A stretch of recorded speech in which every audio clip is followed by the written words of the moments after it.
Today, we're diving into a really powerful idea. What if you could literally be the architect of your own future?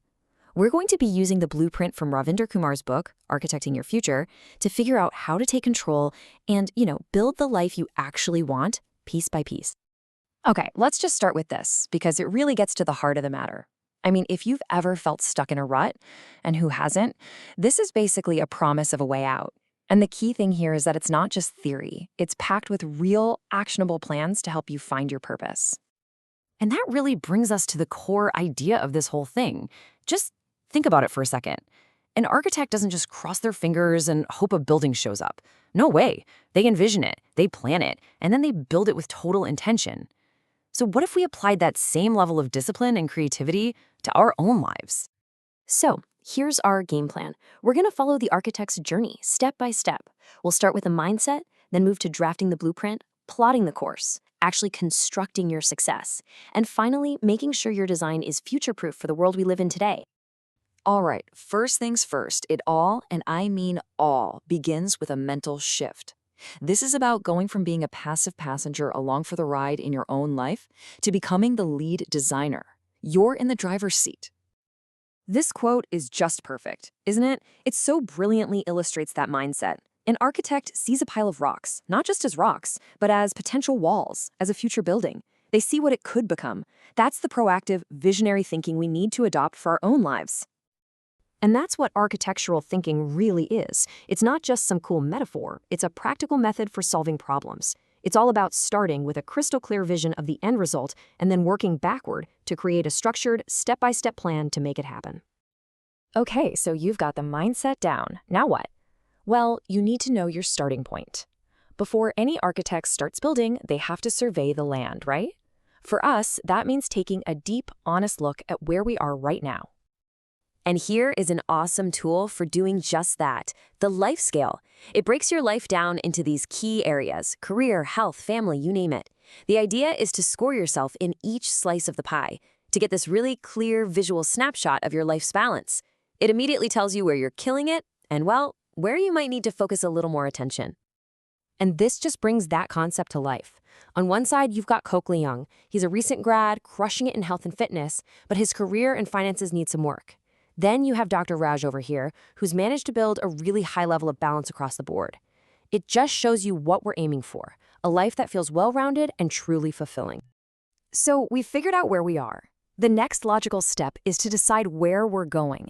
This is the planning phase. It's all about aligning your work, your life, and your dreams so they're all pulling in the same direction. To really do this right, you have to connect these three critical scales. Your life scale is your big picture vision. Your work scale is all about your professional goals. And your dream scale, that's the stuff that really fires you up.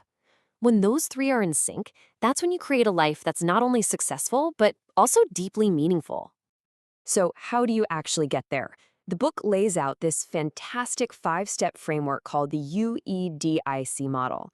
Understand, explore, develop, implement, and confirm. It's a super clear, repeatable process for turning that vision into a reality, and crucially, making sure you stay on track. All right, time for the construction phase. You've got the mindset, you've got the plan. But to build anything, you need the right tools and materials. In life design, that means building your skills, your resilience, and of course your support systems. The whole foundation really rests on these 4 pillars of self-development. Think of them as the essential traits you've got to cultivate. Self-confidence, to believe you can actually do it. Self-discipline, to see it through. Self-reliance, to own your journey. And self-education, to never stop growing. You know, in today's world, it's just not enough to be good at one single thing anymore. That's where these 2 powerful strategies come in.